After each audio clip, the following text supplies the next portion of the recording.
Hello, guys. We're coming to you live. I'm Stacy Aguirre from Clipa, the Christmas Light Installation Pros Association. I am the Director of Sales and Marketing here at Clipa.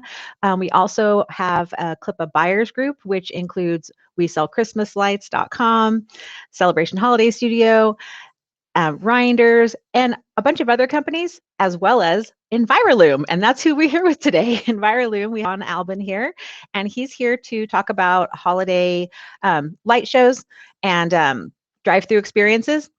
But if you don't know about Clipa, just let me give you a quick rundown about who we are. The Christmas Light Installation Pros Association.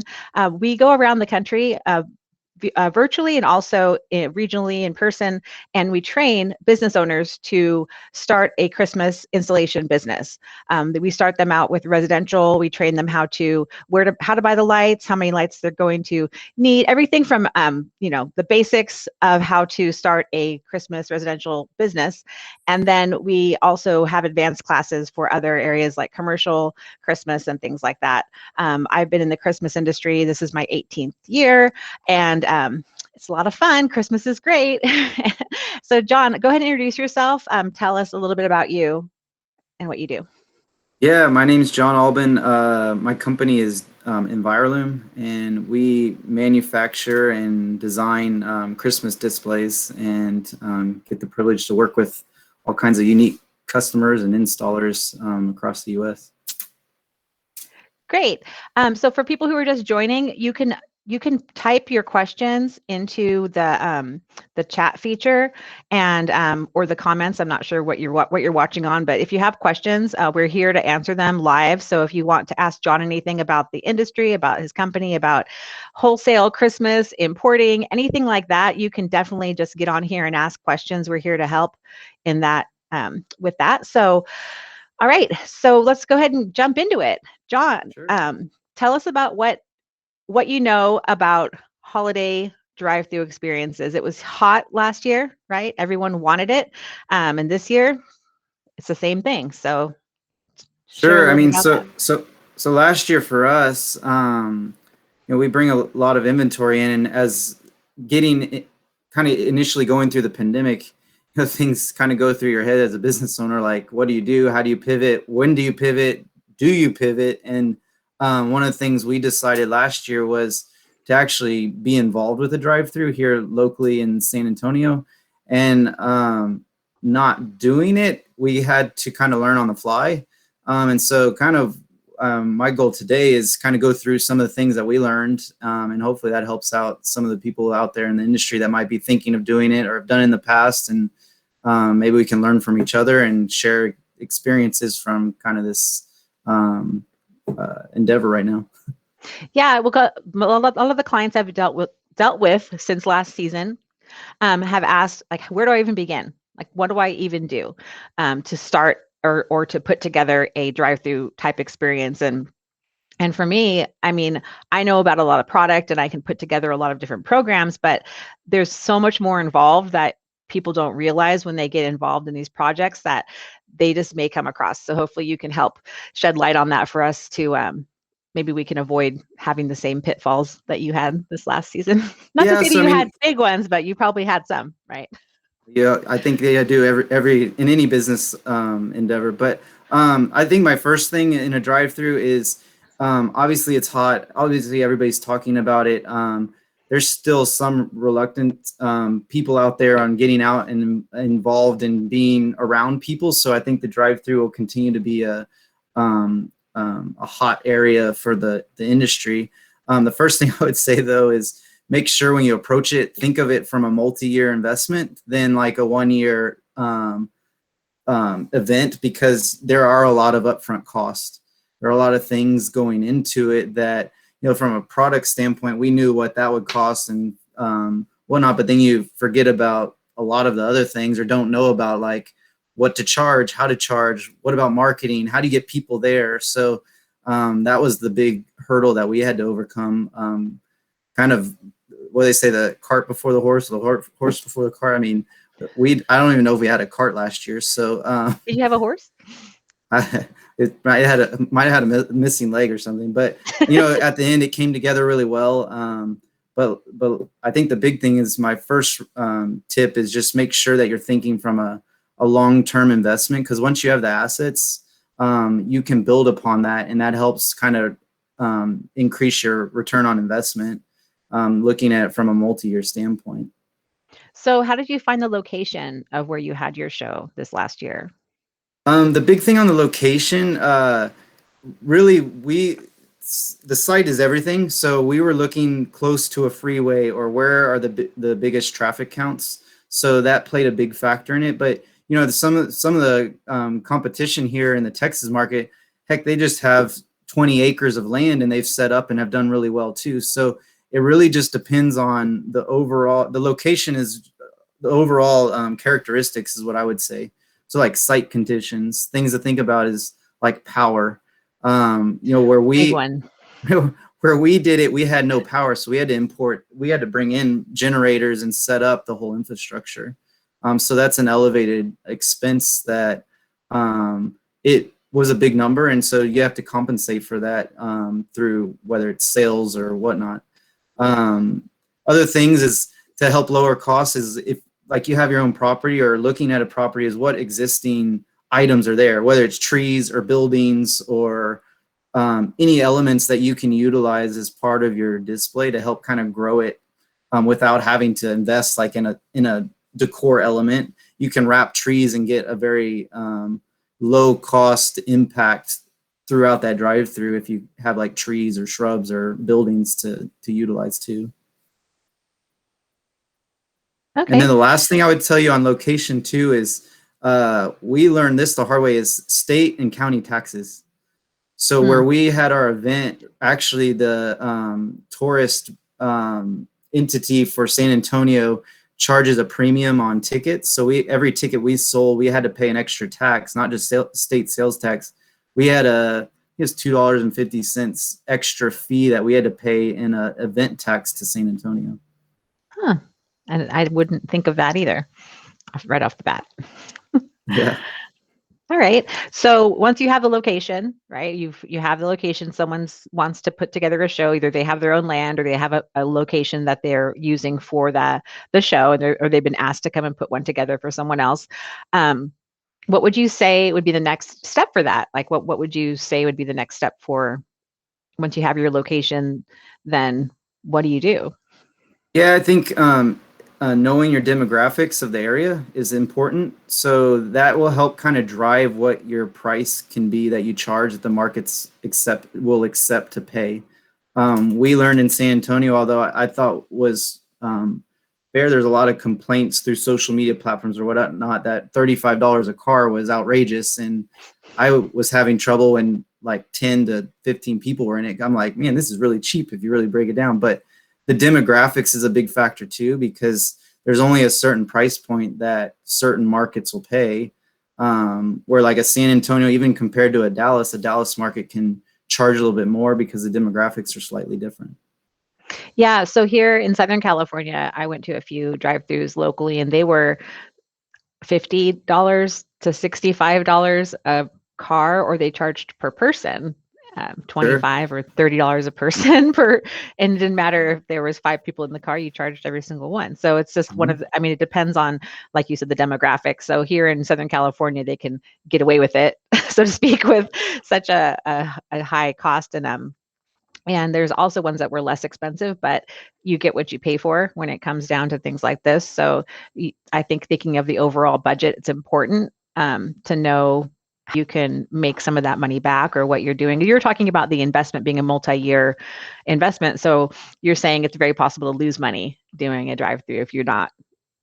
I mean, I think of it like I've been on a couple of these shows where everybody's explaining like the lease program and how they set those up. It's kind of a similar philosophy that you kind of think of it over a multi-year period, and you're leasing that product to this entity or drive-through or event, and think of it that way. And that helps kind of, I guess, rationalize the expense. And then, like I said, look at it from a depreciation and spread those expenses over a multi-year period. Yeah. So you would want to have like a lease agreement or some type of contract signed by the location or by the event company, whoever you're dealing with, to say you're going to do it for X amount of years, whether it's 3 years or 2 years or 5 years or something, so you have a plan, right? And then Correct. once you get them in some type of agreement, then you'll feel more comfortable about doing the entire project because you know how long your products will last, like you said, depreciation, and then also with the market that you're in. So I guess that's the question. Do you know how many cars went through your drive-through Yeah, we last year? had about 18,000 cars that went through in the Okay. time period. Things that you always think about it, but our weather days seem to hit every Saturday. So we lost 3 Saturdays through the runtime this Oh year. wow. So those are huge because when on an average on a Saturday, we would put 2,000, 2,500 cars through the display. So when you lose those really affected the numbers. Yeah, you could have had almost 10,000 more people. Correct. Yeah, more cars. Wow, Yep. that's cool. So All right, that's can't cool. All control right. Mother Nature. You gotta love Yeah, it. well, all right. So that's one thing is ticket price. Where it's at, how much you're going to charge. Then power, that's the big deal too. What about like getting it done, like the operational standpoint? How do we work on that area? And if anyone's listening and wants to ask questions, just jump in, and we're okay to like change gears anytime. We're just trying Yeah, definitely. to. From operations, I mean, the install is very similar to any install that's out there as far as how much labor based on what items you have going on out there. The thing that really throws you for a loop is actually the event staff, the managing it. How many people do you have? We were planning because of COVID doing more online ticket sales, but then come find out it was complete opposite. I think we had 70% of our ticket sales were drive up Oh compared wow. to what we were wanting. And so that was a big change where you're like, you think, okay, you're going to be scanning a barcode and it's a quick in and out. Well, then now you're doing more a transaction at the gate, and that slows it down, requiring more people. So I think the big thing is, I guess, work through those logistics and the site parameters. I mean, there's only so many cars you can get through a drive-through, and you kind of work backwards from there on kind of your throughput that you can put through it. And then that kind of helps dictate the staff. Yeah. So how many minutes was your drive-through, or was it a certain, like an average like time to get So through it? on average, on a slow day, they would be through in about 20 minutes. Okay. You had some of your speed racers that could really hammer down and get through because it really depends on traffic. On a Mhm. Saturday, a busy night, man, there was times it was an hour to an hour and a half. And what we learned is moving lights really slows traffic down in the display because people just stop and they don't really care about keep moving at that point. So Yeah. So at one of the drive-throughs I went through, I was trying to remember which one it was, but anyway, they had a couple of them actually had us. We had to go online and reserve a time that we would yep. be coming through. So I would reserve the time, and then they gave you like a half-hour window. And I don't know how they would even enforce that. I guess it's just psychological, where okay, I have to come this day and time if I buy the ticket. Yeah, and I don't even know if they offered for you to pay in person at the ones here. Because I just did it all virtually. Yeah, I mean, I think you definitely hit the nail on the head. It was psychological because there's no way to control it. And once Yeah, the car's in the line, you're not gonna pull them out of the line and say, "Sorry, your time's not yeah. there." And then, like I You're here said, at what happened 6:45, not 6:30. exactly.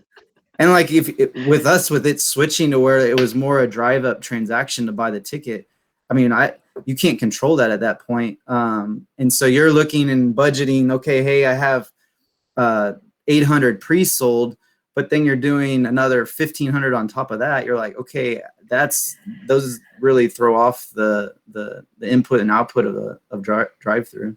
Yeah, and then how many staff you have to have on there to Exactly. manage it all. Yeah. Hmm, that's interesting.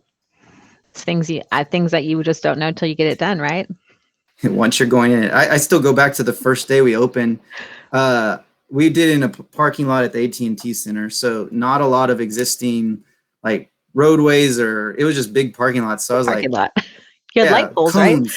Use cones. Lots of cones. That will direct everybody. What we learned quickly is the first day, nobody likes cones. They go wherever, and it was like my worst nightmare on opening day when everybody was driving outside the cones like, oh my gosh, this is not what I was expecting. So, just simple lights on the ground, it seemed to help out than having cones as directional. Okay. It was crazy. Figure out how you're going to direct traffic. Yeah, that's one way. There was a lot of different ideas people had at the ones I went through. They had different rows of lights set up, and there's just all kinds of things that people used, like fencing and just those barricades. Yeah. That's scary though. I mean, getting people in all those cars barricaded in these long lines, like, I don't know, it just seems like a accident waiting to happen. But it's Christmas, right? Yeah. So what else do you have to say about the drive-through experiences? For new people, like operations, I made a couple notes. Operations, I would evaluate your operating days. We were operating 7 days a week.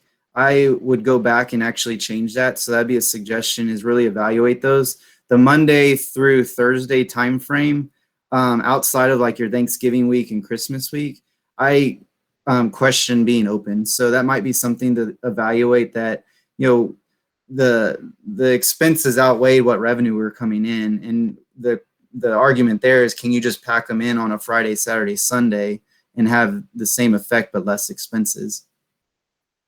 Mm-hmm. And so were you open 7 days a week the entire season? Correct. So once we marketed it, it was hard to go back and change. Of course, yeah, because you have people signing up already and they're trying to show up, and if it's closed, then that's not good. That would not be good.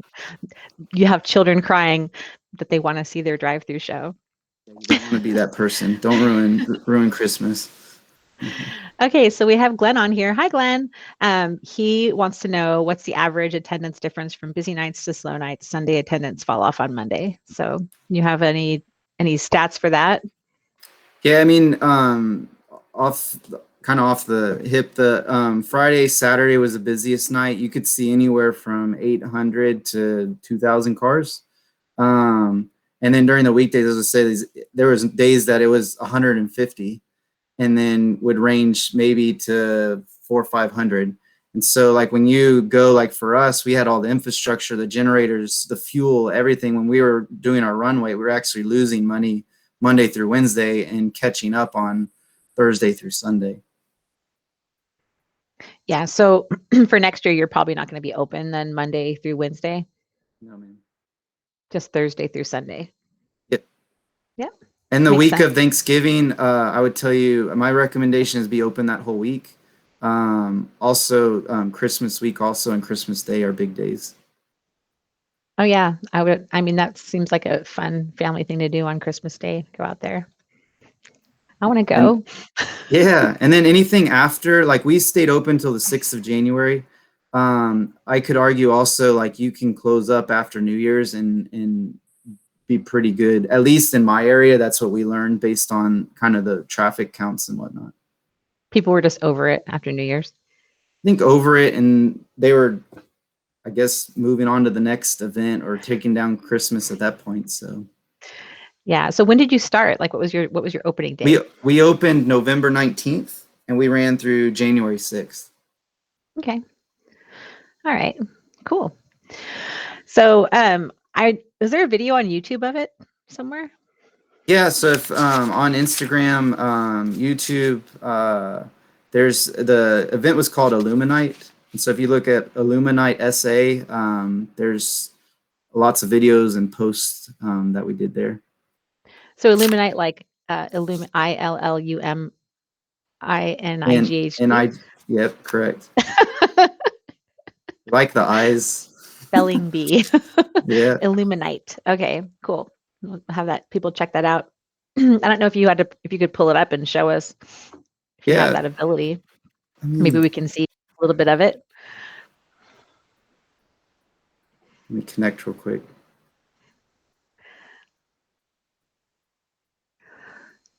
The blank screen.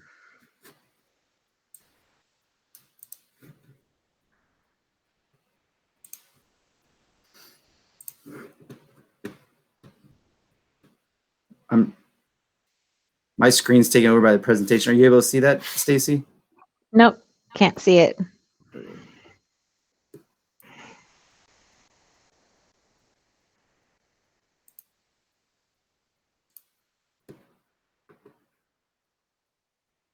I see us.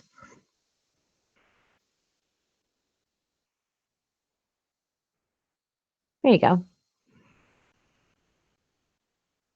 There's just a couple pictures from it. So we start out with this kind of layout map, and then we actually had some big elements that we introduced through it. I go into here. This was a 500-foot RGB tunnel that we put together. Let's see if this.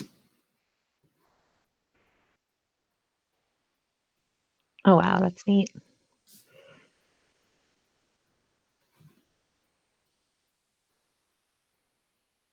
So through this was a big slow point for us that kind of created a bottleneck in the display. So, It was was beautiful, it was pretty, very interactive, but really slowed down traffic too. yeah, so as far as the music goes or any type of sound, how did you handle that? So music, first recommendation, you got to worry about licensing, like with an ASCAP or whatnot, to make sure you're licensed. We actually didn't do anything programmed to music. We set up a Spotify playlist and just had Christmas music that people could utilize through a Spotify playlist. And then they just accessed it in their cars? Yep. So what we did for ours, and I was going to kind of transition into marketing because I think that's the big question, or how do you reach your people, right? We're a new event, no assets, meaning like pictures or whatnot. So we had to create it all. And, we wanted to figure out how to get people engaged out of their car. So we actually developed an app. And with that app, we had like games, like trivia games, and like where they could go and do like find things within the display, and then also we had the music through that app, and we had photos. So we use the app for two things: one for interactive, but also two for data. So that's my big thing on the marketing side, was how do you capture data that you can use in future years to bring back and target the same people to bring them back. And so we used an interactive app that we could use Google Analytics to get like demographics, where they're from, what they like to do. To then we also use like our marketing platform, social media and whatnot, to get names and whatnot to be able to push market to them also. That's awesome. So we have a couple questions. Glenn wants to know how many people or cars total came through. I think you said that at the beginning, but do you remember? About 18,000. 18,000. All right. And then Josh Trees. Hey, Josh.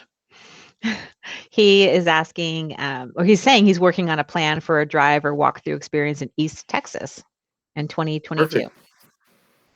So you have If you some have any competition questions over going there. through that, let us know. I don't know where East Texas is compared to San Antonio. I'm from California, so I don't know any of the other states. So that's how it goes. Is that anywhere near you? It's east. I think Josh is east of Dallas. Okay. So pretty close. 4 or 5 hours, maybe. That's not close. It's Texas. That's close in Texas. Close is like 30 minutes. Yeah, I don't know. Or You can in drive. California, 2 hours. Yeah, you can drive 9 hours and still be in Texas. So that's what's crazy. Great. Josh says he'll hook up with you soon. Okay. There you go. It's a date. Sounds good. That's awesome. Well, you're going to be at the Transworld show, right? Correct. Yeah. So, Josh, you can go ahead and meet up with them. Tyler, Texas. Oh, go ahead and meet up with them at Transworld in St. Louis. That's something that's coming up May 6th through 9th. Yeah, I think we'll be out there. Would love to meet everybody and ask questions or answer questions or work with anybody on suggestions. I mean, like I said, we pivoted to this. You walk into most things with confidence, and you learn the hard way on some things. And so I think the big thing for me is I'm open to share all the experiences that we had, and hopefully that helps everybody else that is thinking of getting into it. It was a fun experience. We learned a lot, and it was fun to see all the smiles on people's faces, and Christmas cheer spread. So. Well, that's the most important part. Did you have anything like weird happen while you're out there? Like, I don't know, any Yeah, incidences I've or got lots of stories. We actually had 4 wedding proposals. what? Yeah, so In the car or what? I mean, how did they do it? yeah, so one of the big things we had is like the big thing was how do you add on to the revenue, right? You get them in, then how do you keep selling to them? So we had some interactive components. So we had like a fast pass where they could drive up with a picture of Santa and then skip the line. We had vending, merch, beverage, and then we did a photo op at the end where they pulled behind a big picture frame and got a picture. And at each of those, every time they would get out and they would just propose right outside the car behind Oh my that gosh, photo that's so op. cute.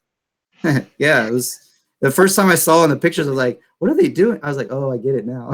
So, Aw, that's such um, a good idea. yeah. What else was crazy? We had an accident, which I didn't understand how you could get in an accident going like 2 miles per hour. People not paying attention. Yeah, lots of people ran out of gas, so we What? became a gas station, a mobile gas station. I guess And we had that's one guy, his car was literally, I think, in flames, and he kept just asking for water to pour over the engine so he could keep driving through, it kind of blew my mind. man. Matt has a question. What is your territory for commercial installs? For Envirolume, we don't do commercial installs. Yeah. We just manufacture and distribute and help support contractors and installers. Yep.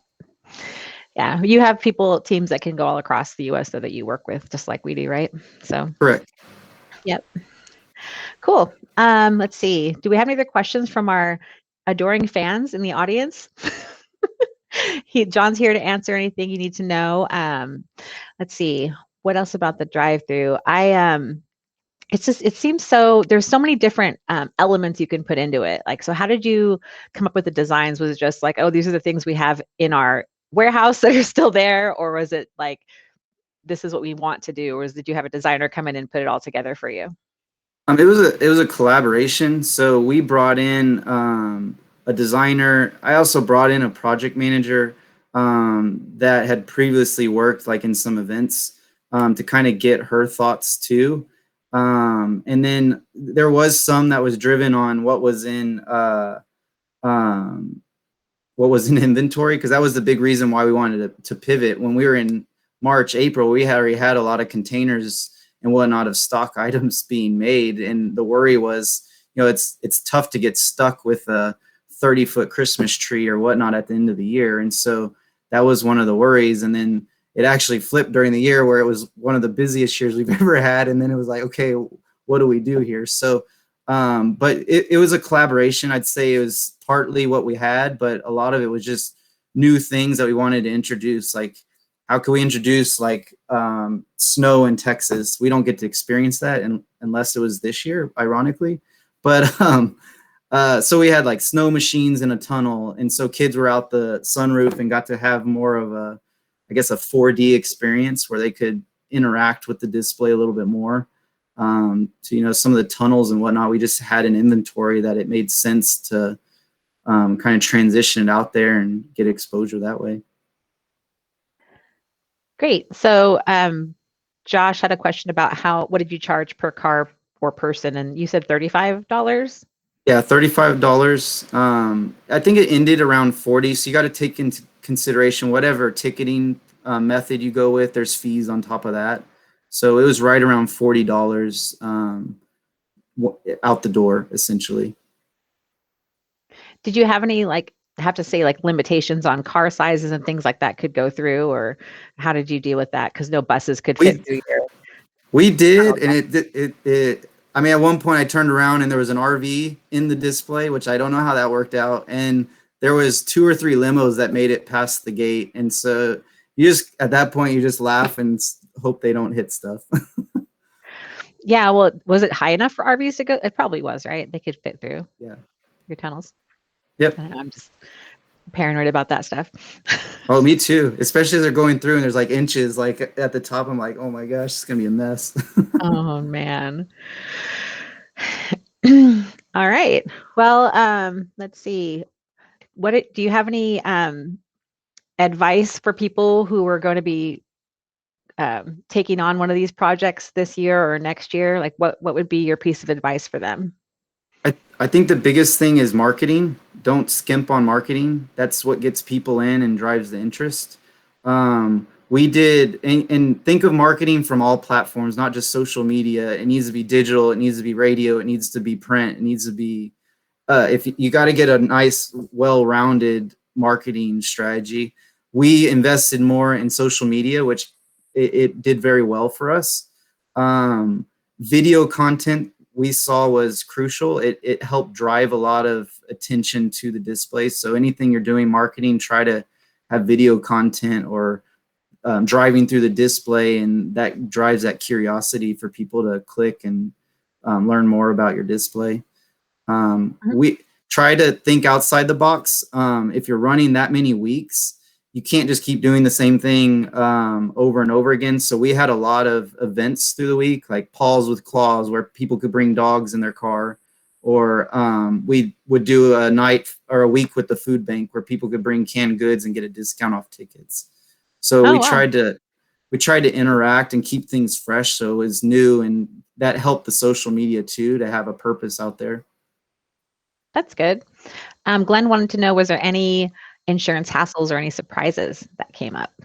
No, I mean, the installer had the insurance required, and then the venue space had its certain riders that they were wanting. But overall, from the Christmas industry, it's the same insurance you see on a lot of the commercial projects as far as requirements. Okay. So nothing too outrageous. I didn't have to pull out any special policies or anything. It was just making sure that we had the limits that the event space was comfortable with. Right on. And the vendors that you used for like food and merchandise and all that, are those people that you've worked with before? Were there people that were part of the event, the location that you had the event at, or how did that work? It was both, but mostly what we did is, I'm not in the food industry. I don't know anything about making food. You can ask my wife. So we went to local like food trucks. They were struggling, and for us, it was a good way to bring the community together too. And so they came out, and what was nice is you can set up contracts with them where you're just taking a percent of gross sales. And so they're doing all the legwork, the permitting, all that. They come out, sell, staff it, and then you're just taking a percent of their gross sales. Okay. And they were on the same site, or before they drove through, they'd get the food and then they could bring it in with them, or how did that work? We kept it at the beginning towards the front because our wait lines would get long. And so they would pull up and they'd have all kinds of food items to pick from or beverages.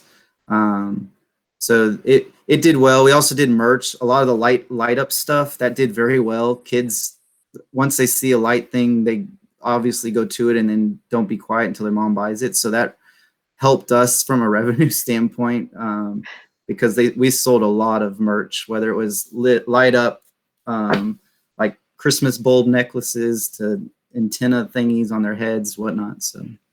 And so who supplied those for you? Was it a company that you dealt with? It was the vendor that we partnered with. That was part of their agreement that they had to supply all the merch, and we just essentially became a space for them and leased the space to them to sell from. Cool. And was there merchandise available throughout the drive, or just at the beginning, or just at the end? We just did the beginning. Okay. Our idea was trying not to create any slowdowns in the display.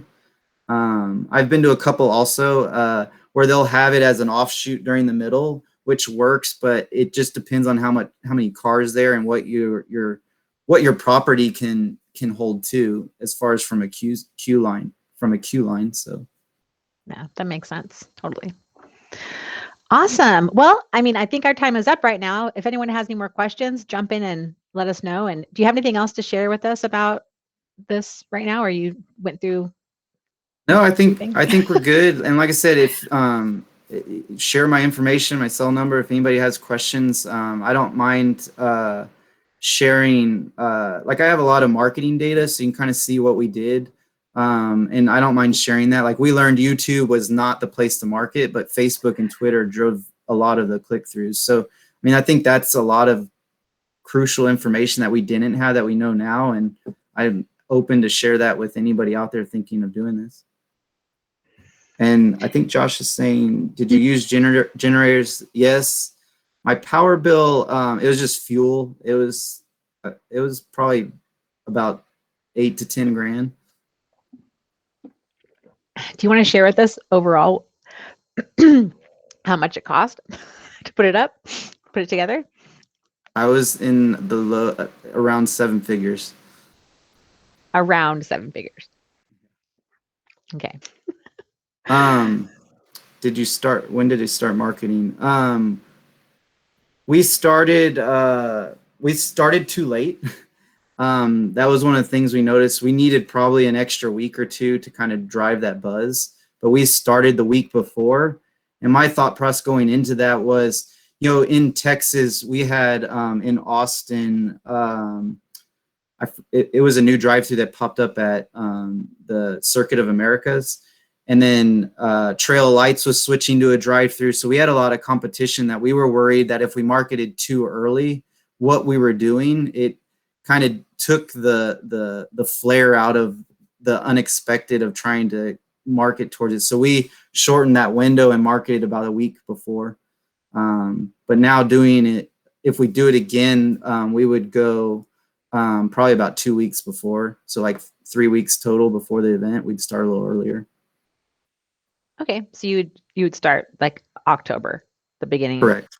The middle of October. You gotta time it around Halloween. There's a lot of theme parks and whatnot pushing marketing towards Halloween, so you don't want to get muddled in that. This year we also had the election, so that played a big decision on when we marketed because we didn't want to get lost for all the craziness that was going on with our elections. Yeah, I've already blocked that out. I'm sorry to bring that up. How could you? Anyway, okay. Well, thank you so much for joining us again. And if you don't know, you can reach John at envirolume.com. I also talked about Transworld. He's going to be there at the Holiday trade show, and also you're coming to the Clipa Conference, right? Probably have you on there too. Yeah, so you'll be at the Clipa Conference. If you haven't already registered for the Clipa Conference, it's going to be on Cinco de Mayo on May 5th in St. Louis at America Center, and that's what the same place that Transworld and the Transworld Christmas show is going to be. And it's a huge Halloween and Christmas trade show, and it's going to be amazing. So if you're not registered for that, check it out. Go to clipawebsite.com. You can register there for our Clipa conference. You can get a link to where the Transworld information is, or just give us a call or shoot me a message. You can find me, or you can find John. We're on Facebook. Yeah. We have our websites. You know how to get a hold of us, and we're happy to help you with any information you need for that. So also, just a quick side note, if people are coming to Transworld or to Clipa Conference and they haven't yet received the Clipa training and certification for the Christmas lighting, then we have that going on as well at the same time. So it's a lot happening in 1 week there. We have a Clipa conference for 2 days, and we have the trade show and the training happening at the same time. So 2 days conference, 2 days training, and then the trade show goes on for another 2 days. So it's a big week, first week of May. If you're going to be out in St. Louis, I'd love to see everybody there. I'm looking forward to it. And the whole Clipa team's going to be there. So you get to meet everybody if you come out and see us. So again, John, thank you so much for joining us. I really appreciate you and all that you do for Clipa and for our organization and for our Clipa members and all the people who've been trained and all your products and services. And it's just great to have you on board. We appreciate everything y'all do too. And I guess to kind of wrap up, let me know if y'all have questions from this, and appreciate the time. All right. Thank you so much, John. We'll see you soon. Have a good one. Talk to you later. Bye. Bye.